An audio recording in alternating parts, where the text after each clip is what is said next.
del parénquima pulmonar por la reproducción incontrolada de un microorganismo.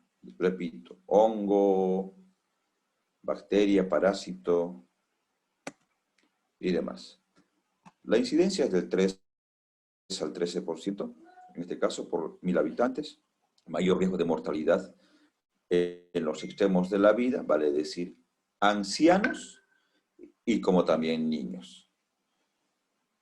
El 20% va a ir a internación y un 10 a 20% va a ir a terapia. Los extremos de la vida tienen mayor riesgo. Los niños tienen mayor incidencia en relación a neumonías virales. Los ancianos generalmente son bacterianas. La neumonía puede ser de la comunidad o puede ser la neumonía intrahospitalaria. La que vamos a ver es la neumonía de la comunidad. La neumonía intrahospitalaria o nosocomial se caracteriza por tener gérmenes más resistentes a los antibióticos. La neumonía de la comunidad es aquella que se da en la comunidad, o sea, ustedes pueden contraerla tranquilamente en cualquier región, en su casa, bueno, donde ustedes quieran. Pero el problema se da cuando un paciente ingresa al hospital. Por decir, la definición dice hasta los primeros 2 días de internado en un hospital. ¿Cómo? Pero ¿cómo podemos nosotros entender esto? Ya sabemos que cualquier persona que enferma de neumonía en la comunidad es neumonía adquirida en la comunidad. Pero cuando una persona ingresa al hospital, digamos por un problema, qué sé yo, renal, un problema cardiológico, un problema traumatológico, y manifiesta los síntomas dentro de los primeros 2 días de internación en un hospital, un centro hospitalario, se dice que la neumonía es de la comunidad. Pero si ya pasa más de 3, o sea, 72 horas, ya se dice que es un germen intrahospitalario. Entonces tenemos que tomar en cuenta esto. ¿Por qué? Porque el germen todavía se va a multiplicar. No es que en minutos va a producir enfermedad, sino que por lo menos hasta 2 días puede multiplicarse y el germen ser de la comunidad y no intrahospitalario, a pesar de que está en el hospital. ¿Cuáles son los gérmenes clásicos? Streptococcus pneumoniae y Mycoplasma pneumoniae. Estos son de la comunidad. Neumonía de la comunidad. Germen típico y germen atípico. Este germen típico, el Streptococcus pneumoniae es más frecuente. De los atípicos, el Mycoplasma pneumoniae. Claro, hay todavía otras bacterias clásicas o típicas, como el Haemophilus, Bacillus gram negativus, Staphylococcus, Klebsiella y demás, pero otros atípicos, como Mycoplasma, el más representativo, Clamidia, Coxiella, virus, todos los tipos de virus que podemos ver. Aquí está H1N1, coronavirus y demás, legionelas y otros. Mucho tiene que ver en la parte semiológica, preguntar dónde, con quién, dónde trabaja, cómo trabaja, para poder orientarnos, sobre todo en el diagnóstico etiológico. Si una persona está expuesta, por ejemplo, a aire acondicionado, en hoteles, hospitales, pensaremos gérmenes atípicos, tipo legionela de por ahí. Personas que tienen síntomas, por ejemplo, después de un viaje. Recuerden que los aviones están con aire acondicionado, tienen ahí un ventilador que les da, por decir, un poco de aire. Pueden alojar gérmenes atípicos. Entonces, mucho cuidado en esos residentes en asilos, residencias de la tercera edad. Pensaremos en muchos gérmenes, de Streptococcus pneumoniae, gérmenes anaerobios, clamidia, tuberculosis, pseudomonas. Los que están en la cárcel, en prisión, palma sola, pensaré en Streptococcus pneumoniae, pero también en tuberculosis, mire, tengo que pensar.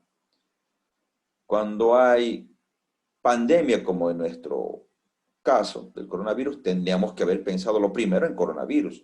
Pero si está en época de pandemia de influenza, pensaremos en influenza, H1N1 y demás.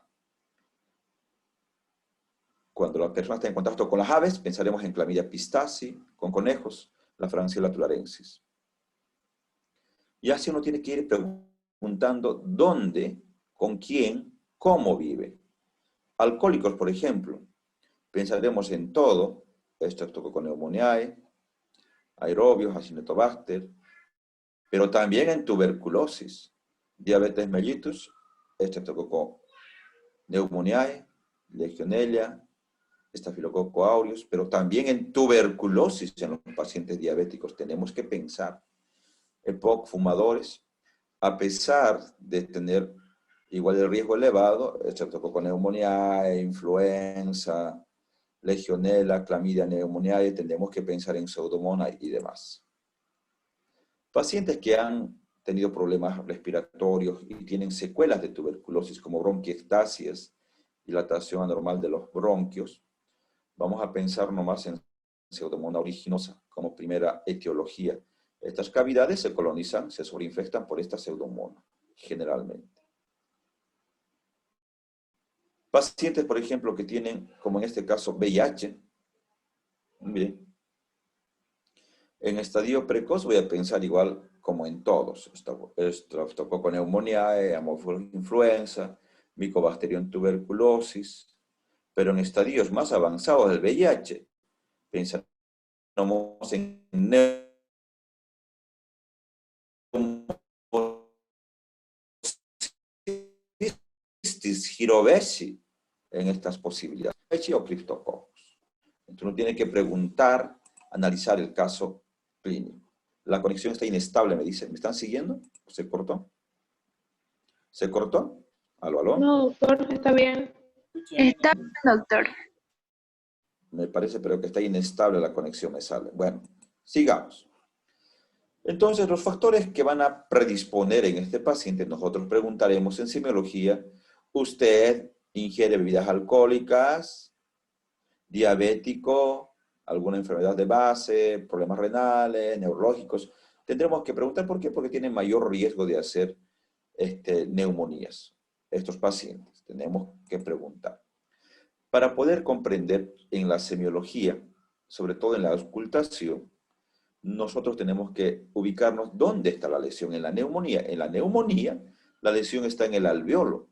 Vale decir, si nosotros recordamos, hicimos un recuerdo anatómico de la semiología, un recuerdo anatómico de dónde se producen los ruidos. ¿Se acuerdan que dijimos que la tráquea se divide acá en bronquio derecho, bronquio izquierdo, acá está la carina, y se van dividiendo cada vez más delgados hasta que llegan a ser tan delgados, puede ser que para que lleguen a los alveolos se dividen en 23 a 24 generaciones. Esta dicotomización tiene que llegar hasta 23 generaciones para que lleguen a los alveolos. Entonces, ¿qué tan delgado es? Recuerden que acá es 2 centímetros de diámetro más o menos en la tráquea y esto va volviéndose cada vez más delgado hasta llegar a los alveolos. Si se dan cuenta, un paciente que tiene neumonía, como los alveolos están llenos de secreción, de pus, están llenos de bacterias, virus, qué sé yo, dependiendo de la infección, va a haber lo que se llama ocupación de los alveolos. A eso se llama patrón alveolar en la radiografía. Pero los bronquios, miren, estos bronquios de gran calibre van a estar libres, no va a haber lesión en estos bronquios. En una radiografía vamos a ver por eso un patrón alveolar con broncograma aéreo. Vale decir que van a estar libres los bronquios, la afectación va a ser alveolar. Pero en la semiología, ¿qué me interesa? Escuchar a la auscultación, a auscultar crépitos húmedos en una neumonía, crépitos húmedos, y además de eso, puedo escuchar también, dependiendo, ¿se acuerdan ustedes que puede también haber un soplo cavitario porque va a condensar? También puede hacer cavitaciones, claro, puede cavitarla. Entonces va a haber crépitos húmedos y también va a haber un soplo cavitario. Si complica con derrame pleural, habrá disminución del murmullo vesicular a la auscultación. Pero en esta situación yo tengo que tomar en cuenta, ya fuera de neumonía, ¿se acuerdan que fisiopatológicamente los ruidos en los bronquios de gran calibre, cuando están comprometidos, en bronquitis por ejemplo, vamos a escuchar roncos. cuando están comprometidos los bronquios de pequeño calibre,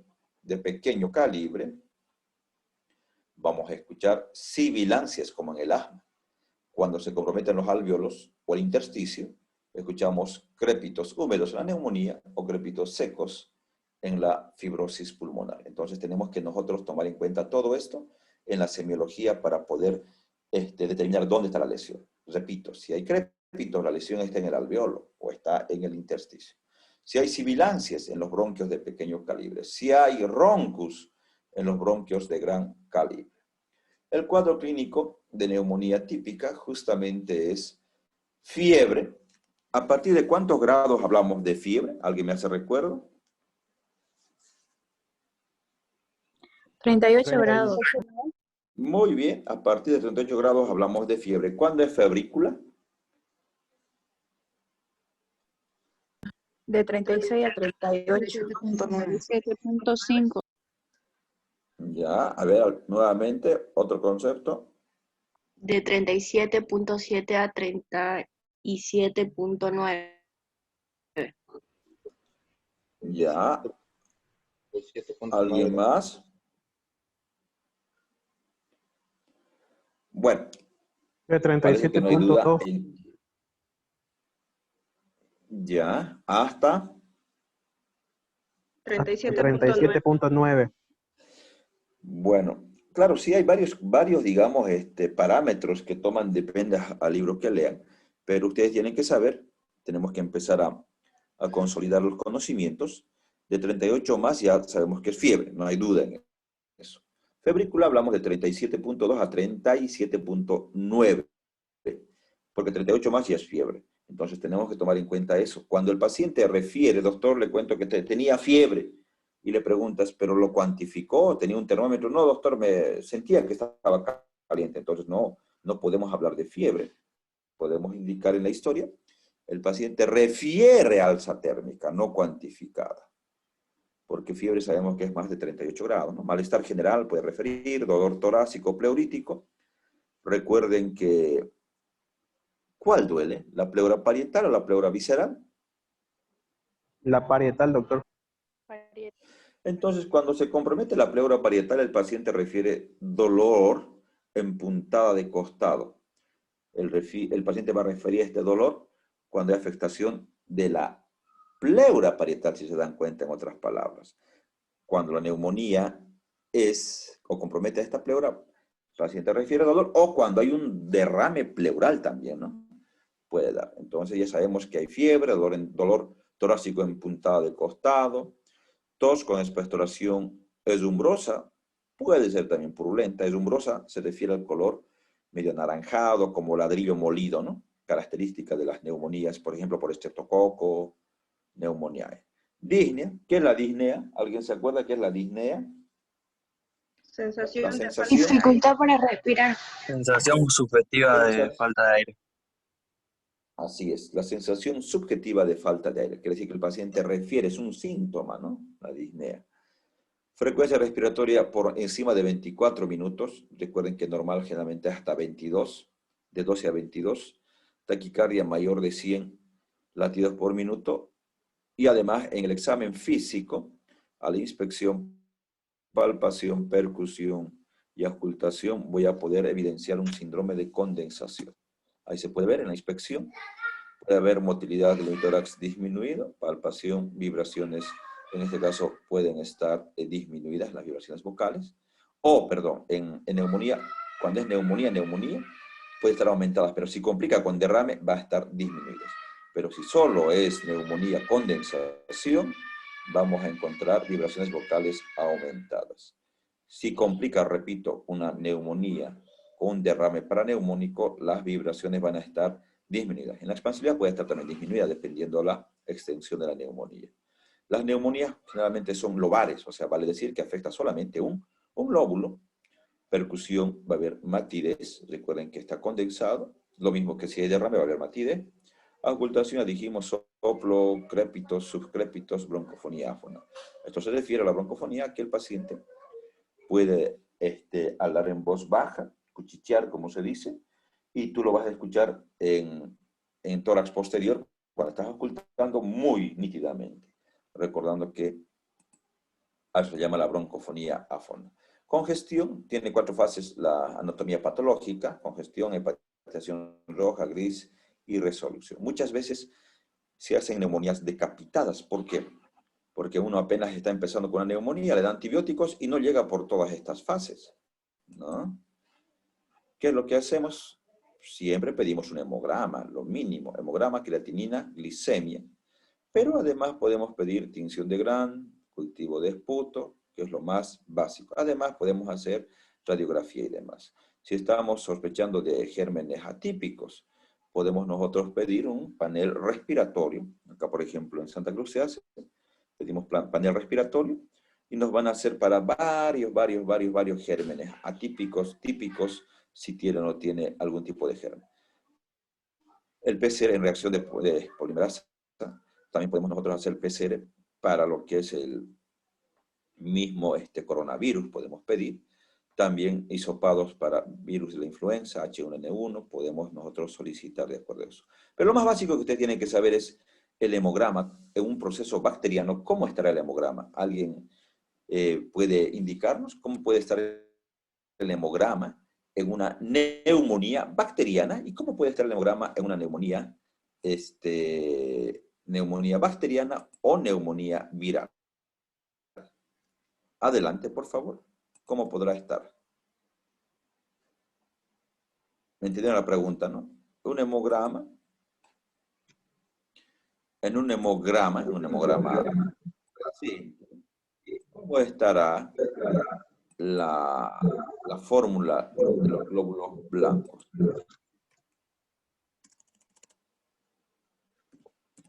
¿Alguien se acuerda? Leucocitosis. aumentado. Leucocitos aumentados. ¿Cómo se llama eso? Leucocitos polimorfonucleares aumentados.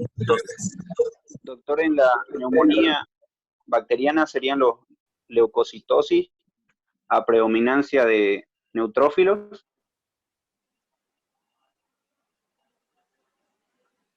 Ya, muy bien. Siga.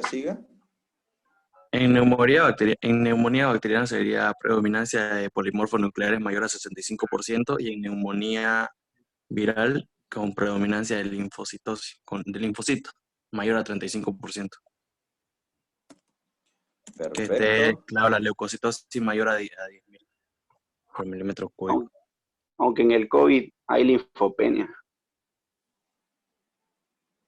Ya. ¿Algún comentario más? ¿Quedó claro eso? ¿Alguien tiene dudas? Entonces, clásicamente, lo que se hablaba era desviación a la derecha y desviación a la izquierda. ¿Sí? Desviación a la izquierda, desviación a la derecha. Clásicamente es lo que se podía antes comentar.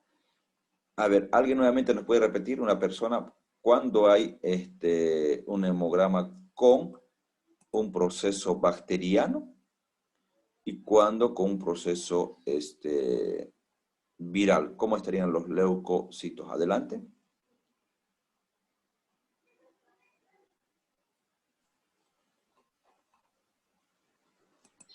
Nuevamente, por favor, a ver, vamos, repitándonos. En el proceso bacteriano sería leucocitosis y en el proceso viral aumento de los polimorfonucleares. Ya, pero ¿cómo estarían las fórmulas? Los neutrófilos, los linfocitos, ¿cómo llegarían a estar? En el caso de una bacteriana, los polimorfonucleares estarían elevados, es decir, los neutrófilos, hubiera una neutrofilia. Y en caso de un proceso viral, estarían los linfocitos elevados. ¿Están de acuerdo todos? Sí, Sí, doctor, pero en el COVID se ha visto que hay linfopenia. Eso es característico. creo que en sí en una infección sí va a haber leucocitosis mayor a 10.000 porque sabemos que los parámetros normales son de 5.000 a 10.000. Y si es bacteriana, al saber que los polimorfonucleares son más abundantes, son 65% aproximadamente, va a haber mayor tendencia de elevar, digamos, mayor a 10.000 polimorfonucleares. En cambio, si es un proceso viral, como dice el compañero, pues pueden estar aumentados o bien disminuidos, pero los afectados van a ser siempre los linfocitos, digo. Creo que es menor o mayor a 35%, que creo que es lo normal. ¿Ya? ¿Algún otro comentario? ¿Están de acuerdo todos? ¿O es que hay alguna otra sugerencia o algo? ¿Qué comentan? ¿Estamos de acuerdo con eso? ¿Está bien o está mal? ¿Aló, aló? Sí, doctor, estaría bien los que mencionaron que en las infecciones virales los linfocitos aumentados o alterados, y en la bacteriana los polimorfonucleares.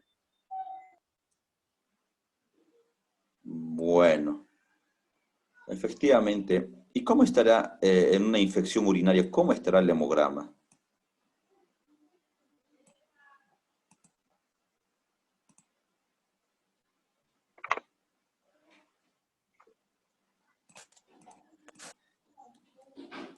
Aumento de creatinina. No, en una infección urinaria.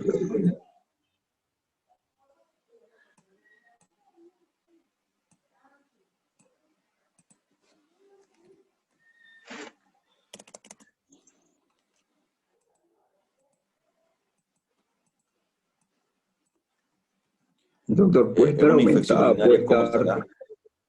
puede estar elevada a los blancos o puede estar normal, depende de cada bacteria, porque se ha visto pacientes que están con infección urinaria, cultivo positivo, pero en el hemograma suele en algunos pacientes estar con una fórmula normal, ¿no? De 65, 30 mononucleares y 65, 60, hasta 70 polimorfonucleares. Y sus blancos no pasan de 10.000 ni de 5.000. Pero en algunos pacientes hay glóbulos blancos elevados, arriba de 10.000, ¿no? Ya. El Bueno, a ver. predominio de la fórmula polimorfonuclear es aumentado, ¿no? Bueno, a ver, sigamos. A ver, vamos a seguir analizando. ¿Se puede ver las diapositivas? ¿Se ve, no? Bueno, Sí, doctor. claro, podemos hacer varias cosas, ¿no? Pero lo básico, empecemos por un hemograma. Siempre pensemos hemograma. Si estamos pensando en una neumonía, tinción de Gram sale en minutos, o un cultivo de esputo tarda 3 días más o menos. Podemos pedir más. Un hemograma en un proceso bacteriano, donde hay bacterias. No importa que sea una infección urinaria, una gastroenteritis, una piodermitis, lo que tú quieras, generalmente va a haber en las bacterias, la gran mayoría, claro, excepción, va a haber leucocitosis por encima de, ¿cuánto? De 10.000. ¿Cuándo hablas de leucocitosis? 10.000 arriba. Por encima, 13, 10. por encima de 10.000. O sea, tendremos nosotros que ver siempre que va a haber leucocitosis con neutrofilia y con linfopenia. Da a entender de que este es un proceso netamente bacteriano, ¿no? La evolución, claro, después de eso, tú vas con antibióticos, tiene que ir mejorando, pues, ¿no? Va a ir mejorando. Clínicamente, a los 2 días, a los 3 días, el paciente ya está febril y mejora la clínica cuando es una neumonía bacteriana. Porque el paciente es tan mal, tóxico se vuelve el paciente con una neumonía bacteriana, que tiene que mejorar en 2, 3 días y ya estar prácticamente a febril. Si sigue febril a los 3 días, el antibiótico no está yendo bien, o no es el diagnóstico apropiado para el paciente. Tal vez tiene otra patología. Y la evolución va a ser así, pues, ¿no? Va a empezar a bajar los leucocitos. No es que los leucocitos van a seguir con antibióticos, tienen que ir mejorando. Claro, también tiene acá otra cosa, ¿no? ¿Cuánto es normal la hemoglobina? Otra patología acá tiene, ¿no? 15 gramos. ¿Cuánto es normal la hemoglobina? Es a 15 gramos sobre decilitro. Hemoglobina, ¿cuántos valores? ¿Por debajo de cuánto digo que tiene anemia? Por debajo de 11. Ya, ¿están todos de acuerdo? Por debajo de 11 Depende en del la mujer sexo. sería, y en el varón sería por debajo de 13. Ya, otro comentario. ¿Cómo estamos? ¿Qué opinan? Debajo de 11 en la mujer y de 13 en el hombre. Bueno, la hemoglobina 12 gramos tomamos como parámetro. Por debajo de 12 gramos hablamos de que ya tiene anemia el paciente, ¿no? Claro, la mujer, por las menstruaciones que tiene tendencia a estar en 11 generalmente, pero 12 como parámetro para poder tomar en cuenta. En referencia a los leucocitos, cuando es bacteriano, es una desviación a la izquierda, pero acá además, para que sea desviación a la izquierda, tiene que haber, qué cosa que aquí no hay, presencia de formas inmaduras, acá no hay. ¿Qué formas inmaduras? Como los Encallado. callados. Callados. Neutrófilo encallado. Callados tendría que haber. En cambio, cuando es desviación a la derecha, hablamos de un proceso viral, y en el proceso viral generalmente va a estar todo a la inversa. Todo a la inversa. Leucocitos va a estar menos del rango normal. Si nosotros decimos que de 5 a 10.000 es normal, estará menos de 5.000 o puede estar dentro del rango los leucocitos. Los segmentados van a estar bajos. Va a haber neutropenia y va a haber linfocitosis dependiendo, claro, a los virus, que cada virus tiene sus características, pero en general, cuando hablamos de virus, los virus tienen leucopenia, neutropenia y linfocitosis, generalmente. Esto hablando en general, no en particular de los virus. Entonces tenemos que tomar en cuenta eso en un hemograma básico. Si yo tengo esta fórmula, inmediatamente tengo que iniciar antibióticos. El hemograma no te dice dónde está la infección, no te dice tiene gastroenteritis, tiene pielonefritis, tiene cistitis, tiene piodermitis, no te va a decir. Tú tienes que buscar el foco. ¿Dónde está? Si tiene tos y flema, pues un problema respiratorio. Si tiene diarrea con sangre, con moco, pues una enteritis, gastroenteritis. Si orina cada ratito con dolor, disuria, polaquiuria, tenesmo, pensarás que es un proceso de una infección urinaria. Y así tú tienes que buscarle el foco. Radiografía complementamos, sí, con la radiografía, broncoscopía, y podemos hacer punción y demás. Para ir concluyendo, en una neumonía de la comunidad, ¿qué encontramos en una radiografía? Decíamos que hay un patrón alveolar, con broncograma aéreo. Ahí están los bronquios libres. Los que ven acá, estos trayectos de color, entre comillas, negro, si quieren. O sea, recuerden que esto se llama radiolúcido, lo negro, y lo blanco radio opaco. Aquí hay trayectos radiolúcidos, o sea, el broncograma aéreo, esto se llama. Una neumonía del lóbulo superior derecho. Característica de las neumonías, pues, bacterianas generalmente, no son lobares o segmentarias. En cambio, los virus generalmente hacen un patrón bilateral difuso, como en el coronavirus, por ejemplo, en parches, ¿no? Bilaterales, los dos pulmones comprometen. En una neumonía, si se dan cuenta, apenas compromete un segmento, un lóbulo en las bacterianas, pero en los virus pueden hacer los dos pulmones. Otro patrón alveolar con broncograma aéreo. Ahí están los bronquios afectados. Otro patrón alveolar con broncograma aéreo. Otro patrón alveolar, o si quieren condensación, otra condensación. Otro patrón alveolar, o una condensación si quieren. Hay otra condensación. Esta, por ejemplo, es una neumonía a focos múltiples. Esta era una estafilococia, o sea, un paciente con estafilococo dorado antes y después del tratamiento, ¿no? Ahí se puede ver las lesiones bilaterales. Los virus tienen también esa característica de afectar los dos pulmones. La neumonía atípica, por ejemplo, como su nombre dice, atípica, el problema es que no tiene tanta clínica respiratoria. La tos puede ser tos sin expectoración, una tos seca, entre comillas, tos improductiva. No hay dolor, o sea, no vas a pensar que tengo un problema respiratorio. Las manifestaciones son extrapulmonares, diarrea, puede ser vómitos y demás. No hay síndrome de condensación, disocia entre la clínica y la radiografía. Estos pacientes generalmente en la diferenciación de la neumonía típica y la atípica podemos nosotros tomar en cuenta que en la neumonía típica generalmente es el estreptococo, dijimos, de instauración súbita. El paciente te va a decir la neumonía típica, doctor, me mojé hace 2 días, o me dormí con un ventilador ayer en la noche, y hoy estoy con fiebre, con dolor en puntada de costado, tos, con flema y demás. Súbita la instauración. 2, 3 días, 4 días te va a indicar que el paciente fiebre mayor a 39 grados, el paciente está muy mal tóxico, alteraciones pulmonares localizadas, o sea, afectan un lóbulo o un segmento, y a la auscultación ya sabemos, crépitos, húmedos. En cambio, en las atípicas, el más frecuente es el micoplasma pneumoniae.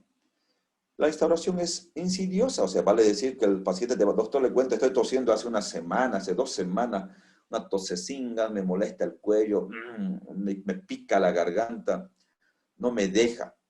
Entonces el paciente, el cuadro es de instauración insidiosa, o sea, de larga data, generalmente.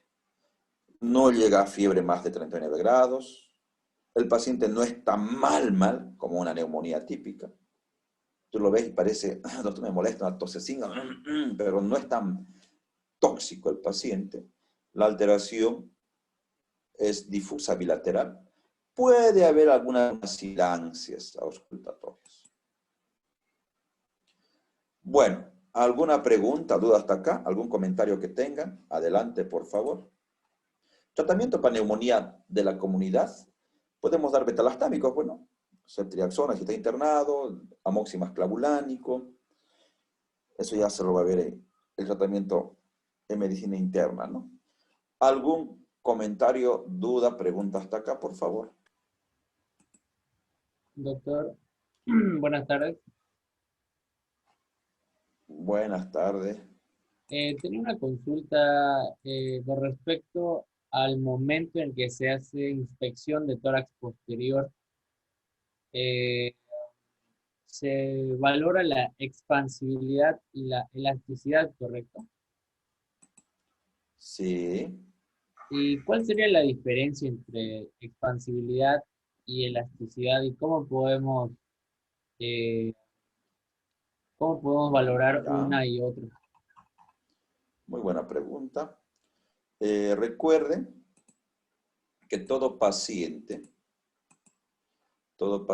nosotros que hacemos inspección de tórax posterior, vamos a buscar justamente todo esto, pues, ¿no? Expansibilidad, vamos a buscar lo que es la distensibilidad del paciente, amplexación y demás, ¿no? Recuerden que nosotros cuando hacemos la inspección en tórax posterior, empezamos a hacer la palpación y le indicamos al paciente que inspire profundamente. Podemos hacer las maniobras de la Ségué o maniobras de Renault. Le indicamos que meta aire, inspira con fuerza. Y el paciente empieza a inspirar y nosotros colocamos las manos, si es de la de Renault, en los ápices, o sea, tratando de ver cómo está la expansión de los vértices. Y vamos a ver cómo nuestros dedos, vamos a ver cómo los dedos se van a expandir. Vale decir que, yo digo, inspire.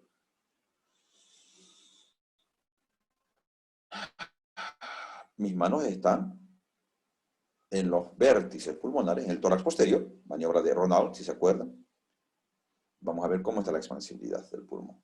Puede ser que tenga un derrame pleural masivo, una neumonía de todo un lóbulo, por ejemplo, superior derecho, digamos. La expansibilidad va a estar disminuida. Meta aire. Y solamente un hemitórax se va a expandir.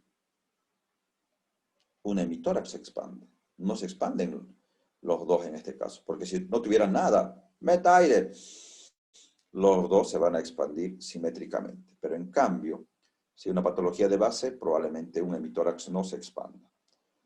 En relación a la elasticidad, tenemos nosotros que ver, o en la amplexación, podemos nosotros ver cómo está ese tórax. Podemos nosotros ver la elasticidad de ese pulmón, de ese tórax, perdón. Podemos ver cómo está en la distensibilidad, ¿no? Podemos nosotros agarrar y ver cómo está. En las personas adultas va a estar pues seguramente más rígido, ¿no? De esa manera. Pero en la parte práctica, bueno, muchas veces ni expansibilidad ya hacemos. Directamente radiografía. Muchos ya ni lo revisan siquiera, ¿no? Pero tendríamos nosotros que sí o sí hacer la inspección, la palpación, la percusión y la auscultación. ¿Listo? Muy bien. Bueno, continuaremos con asma, ¿no? El tema de asma ya pudimos ver, todavía, ¿no? No pudimos ver. Doctora, ¿No pudimos ver el tema de asma o vimos asma? No vimos lo mismo. ¿Aló, aló? ¿Se puede ver? Bueno, adelante. ¿Quién quiere hablar? doctor, yo tenía una pregunta. Adelante. Buenas tardes. Acerca de algunas veces hay casos, bueno, muchos casos de que hay niños que nacen prematuros y el diagnóstico de ingreso es neumonía cognatal, pero quería que me saque de duda a qué se refiere ¿a qué se basa eso de neumonía cognatal? Digamos en niños Neumonía neonatal, ¿no será? No recuerdo muy bien si es cognatal o neonatal, pero son mayormente en niños que vienen bien prematuros de 34 semanas, 33. Ya. Recuerde, las neumonías neonatales por aspiración, pueden darse por aspiración de meuconio, se puede dar, ¿no? Las neumonías generalmente en los niños prematuros, recién nacidos también se puede dar.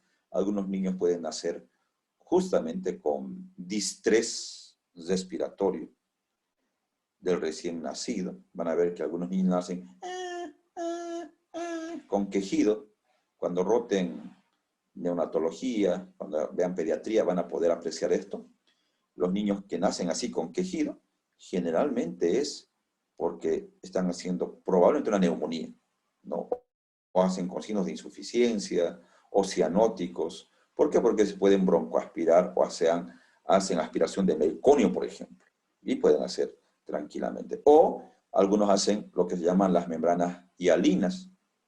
Recuerden que los pulmones todavía desarrollan a partir, bueno, en la última parte del embarazo, pues, ¿no? A los 36, 38 semanas tendría que nacer, pero si nace antes, ¿se podría hacer maduración pulmonar? Sí, se puede hacer con dexametasona.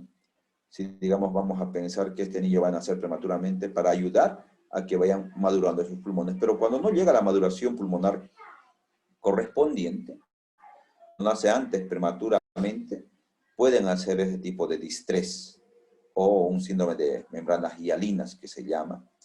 Claro que pueden tranquilamente, en algunas situaciones, pueden hacer estas neumonías, o otras hacen tranquilamente atelectasias también, ¿no? O sea, pueden complicar con este tipo de situaciones. En conclusión, mientras más pequeño sea el bebé, nazca prematuro, mayor riesgo de que haga complicaciones de distinto tipo, no solamente neumonías. El distrés, que también es grave, muchos hay que intubarlos, ¿no? Y los ventilan por algunas semanas o algunos días, los tienen que ayudar con una ventilación mecánica, ¿no? Y claro, con antibióticos. ¿Alguna otra pregunta o duda? Doctor, una pregunta. Para iniciar el tratamiento de neumonía, ¿necesitamos confirmar con la radiografía o podemos iniciar antes de que se saque la radiografía, sabiendo que el paciente viene a un primer nivel?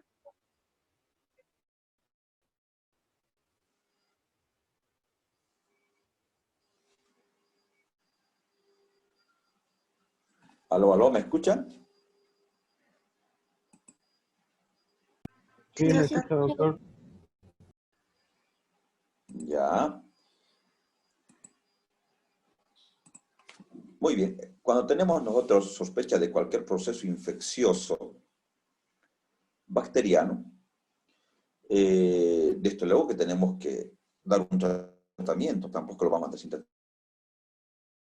tratamiento. ¿Qué tal si un paciente viene y me dice, doctor, tengo tos hace 4 días y tengo moco, estoy moqueando blanquito, transparente, me duele la garganta, tengo una flema blanca, no boto otro color, la flema es blanquita, tengo mucha fiebre, y tú auscultas, no hay nada de ruidos sobreagregados, algunos roncos esporádicos. ¿Qué tratamiento ustedes darían a ese paciente?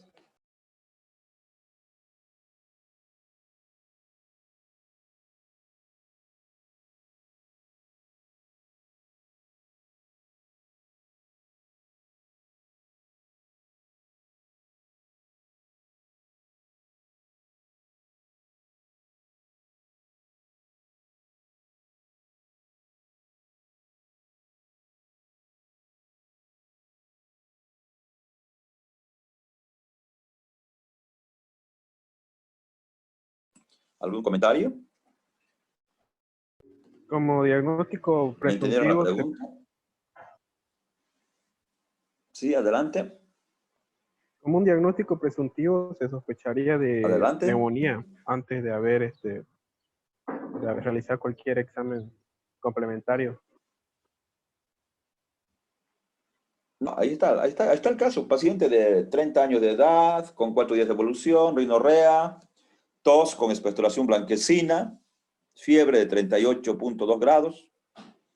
A la auscultación, lo más relevante le estoy diciendo, no escucha más que unos roncos muy esporádicos.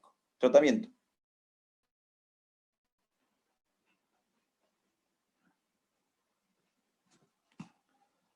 ¿Qué le daría? Beta-lactámicos. Tercera. Doctor, no se iniciaría tratamiento porque no se confirmó la patología.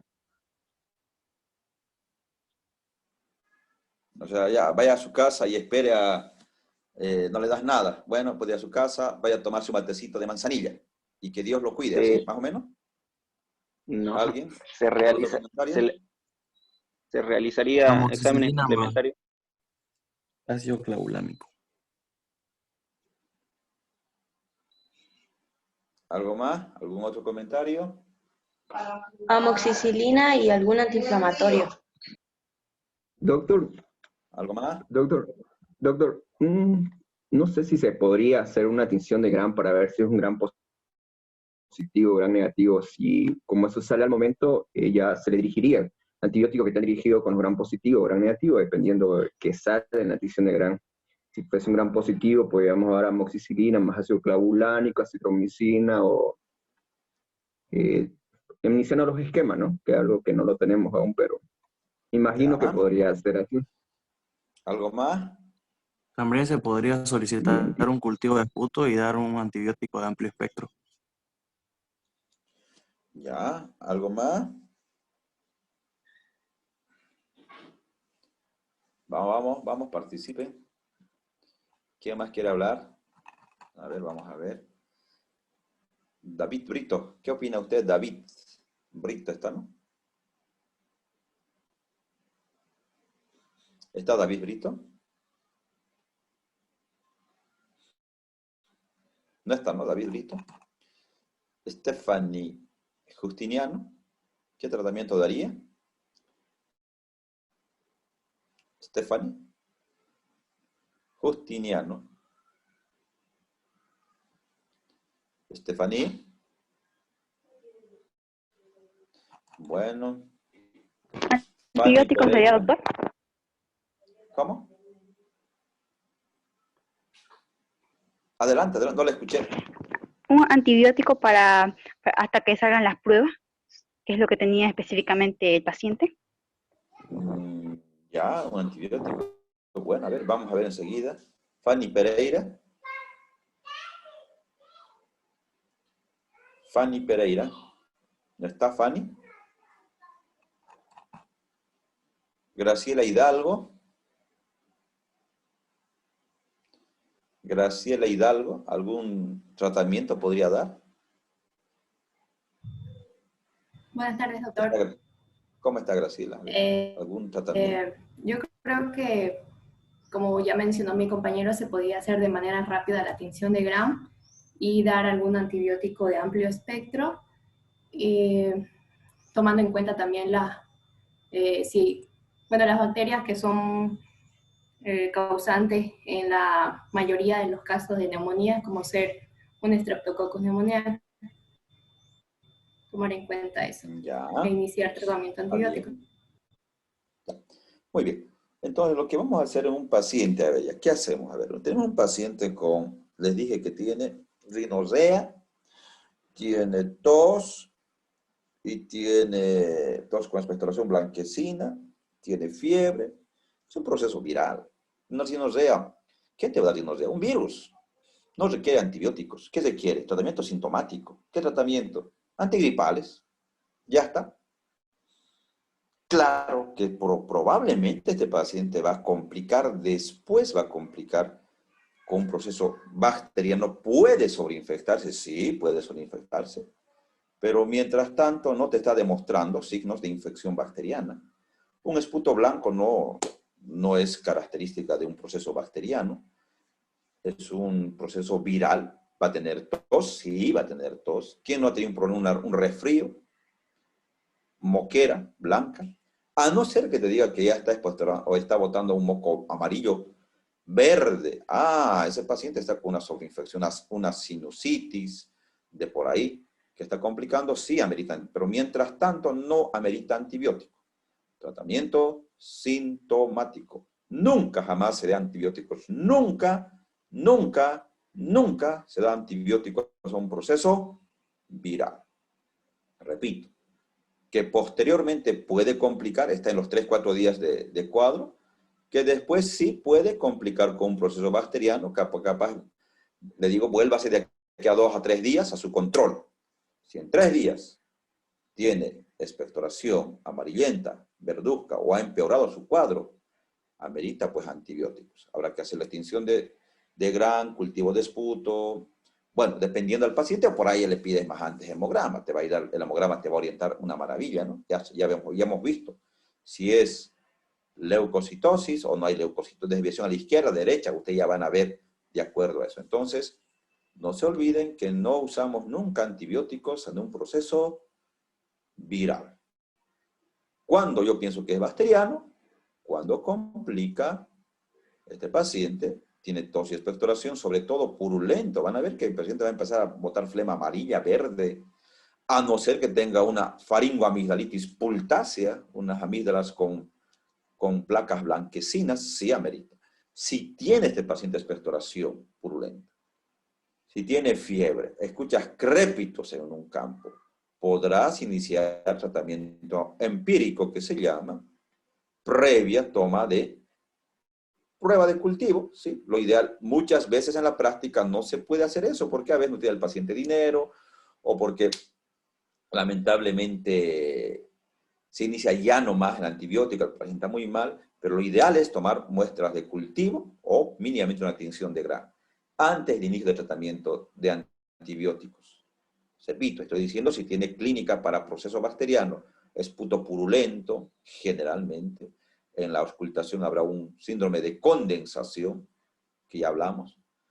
En la radiografía más podrás tomar si tú quieres, habrá una condensación. Porque si es un proceso viral, no va a haber nada en la radiografía. Nada. En conclusión, puedes usar amoxicilina clavulánico, 1 cada 12 horas, asociado a un antipirético tienes que dar, porque va a seguir con fiebre, va a seguir con dolor. Paracetamol, si querés, 1 gramo cada 6 horas, o diclofenaco de 50 cada 8 horas puedes usar. Bastante líquido, puedes decir que ingiera. Ahora, si está muy grave, séptico, tóxico, el paciente tiene que internarse, pues, ¿no? Ahora, si no está tan tóxico, lo podrás manejar ambulatoriamente. ¿Listo? ¿Otra pregunta? ¿Duda? ¿Aló, aló? ¿Se escuchó? ¿Aló, aló? ¿Alguna duda, pregunta? Parece que se cortó el internet. No, doctor, ¿Aló, se aló? escucha. Escucha. Ah, ok. Muy bien. Entonces, seguimos, ¿no? ¿Alguna duda más que tenga? ¿Alguna pregunta? Adelante. Bueno, vamos a continuar con asma. Se dice que el asma afecta del 3 al 7% de la población adulta. Van a ver que en nuestro medio es frecuente. Si nosotros preguntamos en el curso, tenemos 100 estudiantes, por lo menos entre 3 a 7 personas deben de tener asma. Si nosotros tenemos un sondeo, seguramente debe haber 3 a 7 pacientes con asma, ¿no? En todas sus formas, pues, ¿no? Algunos leve, o qué sé yo. Cuando nacen dice que los niños tienen mayor predisposición a hacer asma que las niñas. Una vez que van creciendo, las mujeres tienen mayor predisposición a hacer asma, y en la edad adulta se equipara. Ambos tienen la misma incidencia. En relación al concepto, 3 cosas básicas tienen que saber. Es una enfermedad crónica de la vía respiratoria que se caracteriza por broncoespasmo, o sea, hiperreactividad. Miren acá, con broncoespasmo. Inflamación, hay una inflamación de la mucosa, y además de hipersecreción. En conclusión, esas 3 características hacen de que el paciente tenga asma. Repito, se caracteriza por hiperreactividad, lo que da el broncoespasmo, inflamación de la mucosa e hipersecreción. Si ven la diapositiva ya saben el concepto. La etiología se dice que no hay una etiología clara, pero hay algunas teorías que se pueden dar. Se dice que no se hereda el asma, solamente la predisposición genética. ¿Quién actúa sobre esto? Digamos, mi papá era asmático, yo nazco, puede ser que sea asmático como puede ser que no sea. ¿Qué va a actuar para que yo sea asmático? Este medio ambiente. Con los alergenos, ácaros, flores, polen, etcétera, etcétera. Hay una teoría de la higiene en el estudio de Tucson Children que se hizo desde los niños que nacieron hasta que fueron adultos. Se estudió por qué hacían asma. Habían algunos conceptos claros de que quienes hacían más asma, los niños, por ejemplo, que no eran amamantados con leche materna, hacían más asma. En relación a los que se amamantaban con leche materna, tenían menor riesgo de hacer asma. También quienes hacían asma, más frecuentemente, familias donde fumaban cigarro, por ejemplo, padres tabaquistas, los niños tenían mayor tendencia a hacer asma. La teoría de la higiene, ¿qué dice? Es un balance entre los TH1 y los TH2. La teoría de la higiene indica de que el paciente nace con una predisposición genética. Puede ser o que nunca haga asma. Puede ser que haga o que nunca. ¿Pero qué interviene para que haga asma? El medio ambiente. ¿Cómo interviene? Niños que tienen mala higiene, viven en una habitación varios niños, varios familiares, son familias numerosas, contaminación ambiental, agua no potable, no tienen alcantarilla, estos niños gatean, qué sé yo, tienen mala higiene, etcétera, etcétera, enferman de todo, hepatitis, o lo que ustedes quieran. Pero estos niños están en contacto con los alergenos, por lo cual tienen menos riesgo de hacer asma, disminuir la atopía. ¿Por qué? Porque están en contacto con los alergenos. En cambio, aquellos niños, es otra teoría, claro, de la higiene, repito, con mejor higiene, mejor confort habitacional. Estos niños apenas tienen tos, diarrea al pediatra. Apenas están ahí queriendo resfriarse, antibióticos, etcétera, etcétera, etcétera. Familias pequeñas, tabaquismo en los papás. Aumenta la atopía, tiene mayor riesgo de hacer asma. Es una teoría que se llama de la higiene. Los TH1 inhiben, los TH2 favorecen la producción de inmunoglobulina E. La IgE es la que interviene, tiene mucho que ver con el asma, ¿no? Pacientes asmáticos, la IgE va a estar muy elevada. ¿Quiénes van a desencadenar? Factores directos e indirectos. El ejercicio en contaminación, el moho, ácaros, el pelo, el humo, fármacos y demás. El asma actualmente se clasifica de acuerdo a la severidad. Antes era intrínseca, extrínseca, ahora es de acuerdo a la severidad. Intermitente, alguna vez, cada 2, 3 años le da una crisis de asma, alguna vez. Pero puede ser persistente, leve, moderada o severa. Leve, por ejemplo, al año unas 2, 3 veces le da. Moderada, al mes siempre le da cada vez su crisis. Severa, el paciente prácticamente está ahí todos los días con su crisis. El paciente no puede trabajar, no puede hacer sus actividades normales. En la fisiopatología del asma se dice que cuando llega el alergeno por vía respiratoria, el alergeno es puesto en contacto con las células mastocíticas, con las células cebadas, y esto produce la liberación de algunos mediadores inflamatorios. ¿Qué mediadores inflamatorios? Leucotrienos, eosinófilos, histaminas, citocinas, citoquinas, etcétera, etcétera. Yo les pregunto, ¿algún medicamento que inhiba los leucotrienos? Si sabemos que se liberan estos mediadores inflamatorios y van a producir broncoespasmo, inflamación. Broncoespasmo, bueno, prácticamente. Corticoides. Corticoides. Hay medicamentos llamados antileucotrienos, Montelukast, por ejemplo, para evitar esto en forma profiláctica. Habrá algunos medicamentos que inhiban que estos mastocitos se rompan, se liberen, sí. Las cromonas, los estabilizadores de la membrana de los mastocitos, van a ayudar a que no se rompan, entre comillas, estos mastocitos y no se liberen todo esto. ¿Algún medicamento antihistamínico conocen? Claro, clorferinamina, loratadina, desloratadina, pero no sirven en el asma, no ayudan en el asma los antihistamínicos, a pesar de que tienen su factor, pero no ayudan. Corticoides sí ayudan en estos pacientes. Paciente normal, paciente con asma. Los síntomas, lo que nos interesa, el paciente va a referir disnea, generalmente cuando vuelca sur, cuando cambia de clima, la tos es generalmente en la madrugada, al amanecer. Estos pacientes generalmente pueden hacer la disnea con el ejercicio o con el estrés, puede levantarle disnea y hacer broncoespasmo. Generalmente tienen algún familiar, ya sea su papá, mamá o hermanos con antecedentes de atopía, de rinitis alérgica o de asma. Tenemos que preguntar. El paciente va a referir que les va a decir, mi pecho me suena como un gato, me ronca como un gatito. Y al examen físico lo más relevante son las sibilancias bilaterales. Eso es lo que tenemos que buscar en el paciente. Auscultar sibilancias, si auscultamos ya pensamos que es asmático. ¿Cómo confirmamos? Con una espirometría con prueba de broncodilatación que tiene que ser positiva. El cuadro clínico, tos, generalmente cuando vuelca al sur, cuando cambia el clima, se estresa o hace ejercicio, o en la madrugada, generalmente son la disnea, sibilancias o presión torácica. El diagnóstico clínico generalmente, cuando el paciente, nosotros hacemos la anamnesis, nos va a decir esto, ¿no? Tos nocturna, tos con ejercicio, opresión torácica, sibilancias, mi pecho me ronca como un gato, les va a decir seguramente. Ya dijimos antecedentes en los padres. En la obstrucción leve o moderada, vamos a escuchar nosotros probablemente sibilancias inspiratorias, o puede ser que esté conservado el murmullo vesicular. Una expiración prolongada.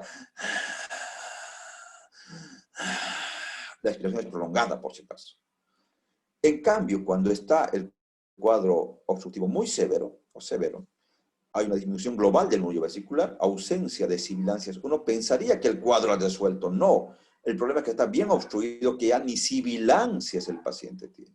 Mucho cuidado en procesos severos. Cuando uno no resuelve en esta etapa de leve o moderado, puede pasar algo severo y las sibilancias ni se auscultan.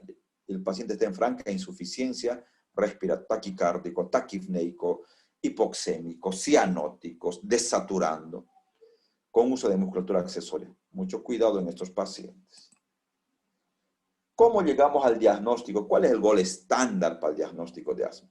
La espirometría con prueba de broncodilatación positiva. ¿Se acuerdan que tienen que mejorar el BEF1?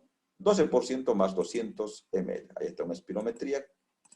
Veamos cómo se hace. Que ya hemos visto más antes. Y sople fuerte, fuerte.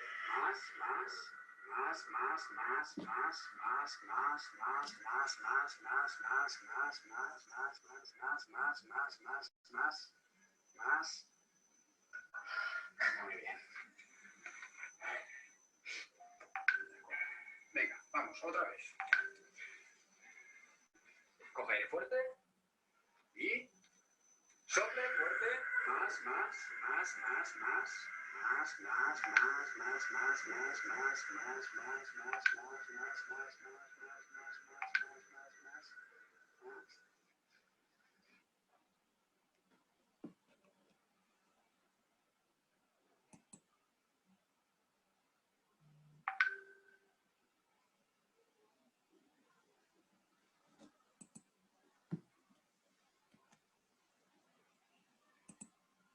aire a la boca. Sople fuerte.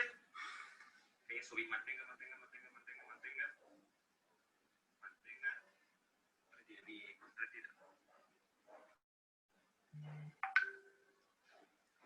Ahí se puede apreciar una espirometría también, ¿no? Bueno, tendría que mejorar para que sea asmático. Para empezar, un patrón obstructivo. ¿Se acuerdan? El índice de tifeno menos de 70, acá está 63. Y el BEF1, miren, está 74, está abajo. Tiene que mejorar. Este es el pre, en la curva. Antes del broncodilatador, de 3.430 mejoró a 4.530. 1.100 litros de mejoría, 28%. Entonces la prueba es positiva al broncodilatador. Esto habíamos visto en espirometría con bastante detalle, pero para que recordemos, tiene que darnos un patrón obstructivo con prueba de broncodilatación positiva. El PIT-flow me ayuda a controlar al paciente. Radiografía no vamos a ver nada. Vamos a ver por ahí costillas horizontalizadas, descenso de los diafragmas, pero más para diagnóstico diferencial. No va a dar el diagnóstico de asma, más que la espirometría es el gol estándar para el diagnóstico de asma. Algunos pacientes pueden tener exacerbaciones tipo 1 o tipo 2. Tipo 1 es lenta, inicio progresivo, mayor a 6 horas van a deteriorar pacientes, desmejoran rápidamente a partir de las 6 horas. Es la mayor parte de los pacientes, 80-90, es más en las mujeres. Generalmente los procesos infecciosos van a desencadenar esto. Obstrucción menos severa al inicio. Lenta respuesta al tratamiento, más en más pueden internarse estos pacientes. En cambio, los de progresión rápida, menos de 6 horas, estos pacientes pueden complicar gravemente. Son los menos, 10 al 20%, en los hombres más frecuentes. Son los alergenos, el ejercicio o el estrés que van a desencadenar, pero rápidamente pueden responder al tratamiento con los broncodilatadores. Cuando un paciente tiene disnea, puede ser leve. Recuerden que hay grado 1, 2, 3, 4 de disnea.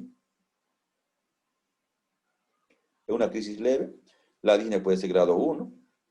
Habla el paciente en párrafos. Frecuencia respiratoria puede estar aumentada. No hay taquicardia aún. No hay uso de musculatura accesoria. Sibilancias, sí, bilaterales. Está alerta, Glasgow 15. Estos pacientes ya empiezan a tener saturación normal, pero la presión de oxígeno también es normal. En cambio, en moderado grave, estos pacientes ya hablan en frases, y hay sibilancias más abundantes, bilaterales, está más agitado el paciente, la saturación ya empieza a bajar de 90 a 95, empieza a disminuir, empiezan a hacer hipoxemia. En cambio, cuando el paciente ya está en inminente parada respiratoria, el paciente ya puede estar bradicárdico, hay lo que se llama un abdomen que va a ser incoordinación tóraco-abdominal,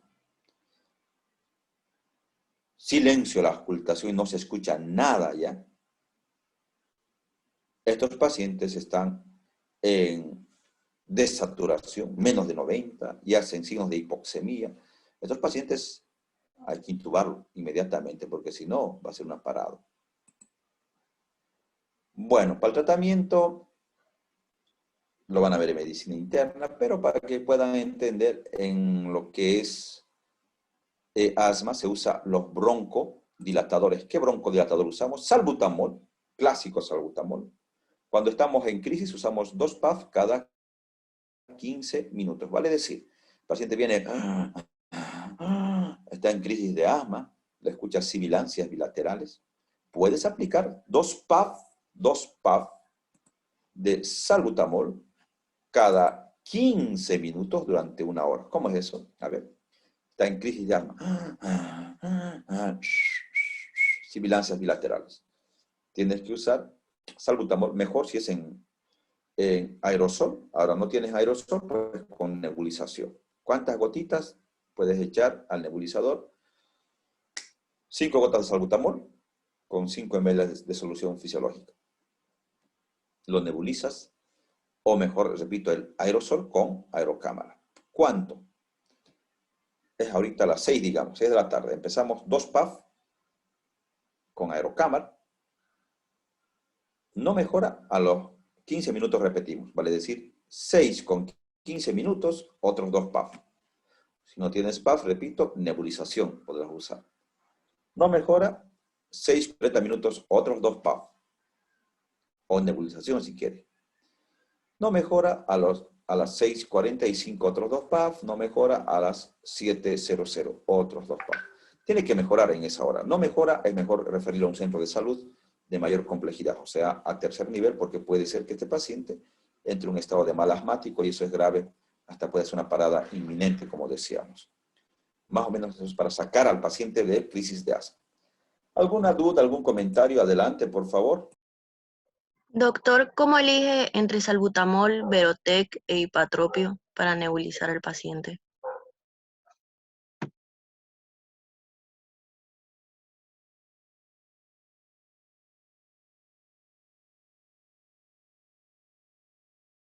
Bueno, en relación a la pregunta, toda la vida es mejor, como les decía, el aerosol, mejor que la nebulización.